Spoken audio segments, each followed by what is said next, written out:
আর স্লিভসের পার্টটা হলো chicken curry করা, এটা হচ্ছে আমাদের স্লিভসের পোর্শনটা, খুবই খুবই সুন্দর একটা কালারের মধ্যে।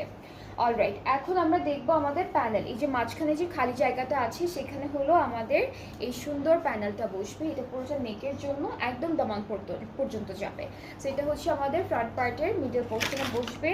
এই প্যানেলটা হচ্ছে স্লিভসে যাবে, এটা স্লিভসে যাচ্ছে, এরপরে এটা ফ্রন্ট পার্টের দামানে যাবে, এটা কেটে কেটে আপনারা দামানে বসাবেন, স্লিভসে বসাবেন, এটা হচ্ছে কেটে কেটে তার মাঝখানে হলো প্যানেলগুলো বসবে।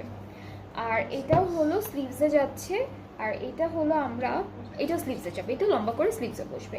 সো অনেকগুলো প্যানেল আছে যেগুলো আমরা স্লিভসে আর ফ্রন্ট পার্টের দামানে দিব, সাথে একটা সুন্দর সিল্কের দুপাট্টা থাকবে। এই ড্রেসটার সাথে আমরা খুব সুন্দর একটা সিল্কের দুপাট্টা পাবো, ট্রাউজারটাও হলো মেরুন কালারের মধ্যে। অ্যান্ড এই সুন্দর ড্রেসটার প্রাইসটা থাকবে 3600 টাকা।